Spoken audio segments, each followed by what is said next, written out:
जय शिव गुरु आदि शक्ति मैया भवानी कोट कोट प्रणाम। हरेंद्र भैया कोट कोट प्रणाम। नीलम दीदी कोट कोट प्रणाम। सब देव लोग कोट कोट प्रणाम। सब देवी लोग कोट कोट प्रणाम। हे शिव गुरु रौरा घरदानी है, घट घट वासी है, विनाशी है, दीन बंधु है, दीन दयालु है, कृपालु है, अनाथों के नाथे, कालों के महाकाल है, देवों के महादेव। हे गुरु जी कृपा करी, दया करी। एगो शिष्या बारी गुरु जी से का अपन अरज लगावत तारी आ गुरु जी शिष्या से का कहतनी उ भजन के माध्यम से रउआ लोग सुनी। हमारा ना भूलई हो गुरु जी तोहरा ना भूलाए भई, अरे तोहरा ना भूलाए भई हो।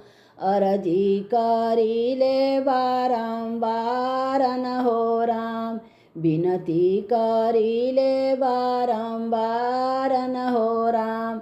गंगा जी के जलवाए गुरु जी हमहूँ ले आइली, अरे हमहूँ ले आइली हो। चरण पखरनी बारंबार न हो राम, भांगिया धतुरवाए गुरु जी हमहूँ ले आइनी हो। भोगवा लगैनी बारंबार न हो राम, हमारा ना भूलई हो शिष्या तोहरा ना भूलाए भई, अरे तोहरा ना भूलाए भई हो। वचन दीही ले बारंबार न हो राम, वचन दीही ले बारंबार न हो राम।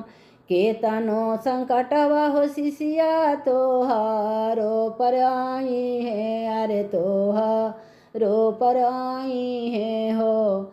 रखले रही हमारा पर विश्वास न हो राम, रखले रही हमारा पर विश्वास न हो राम।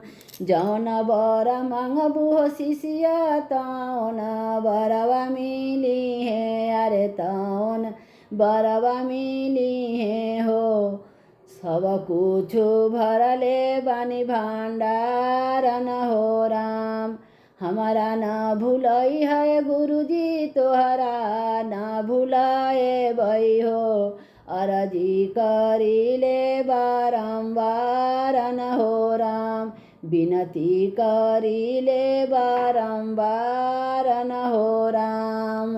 गैया के दूधवाए गुरु जी हमहूँ ले आइली हो, दूधवा चढ़ैली बारंबार न हो राम।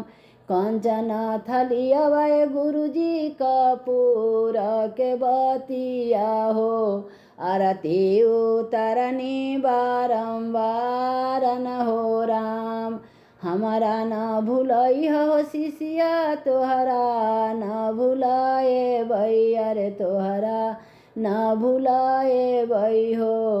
वचन दीही ले बारंबार न हो राम, वचन दीही ले बारंबार न हो राम।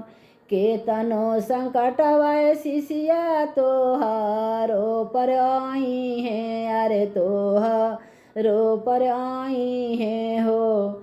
रखले रही हमारा पर विश्वास न हो राम, जौन बर मांगबू हो शिष्या तौन बरवा मिली है, अरे तौन बरवा मिली है हो। सब कुछ भरले बानी भंडार न हो राम, सब कुछ भरले बानी भंडार न हो राम। पहिला में दया मंगिया दूसरा में चारा चाया, रे दूसरा में चारा चाहो। तीसरा में नाम शिव के जापन हो राम, तीसरा में गुरु पर नाम न हो राम। हर हर महादेव, दया करी महादेव, कृपा करी महादेव। आदि शक्ति मैया भवानी की जय, सच्चे दरबार की जय।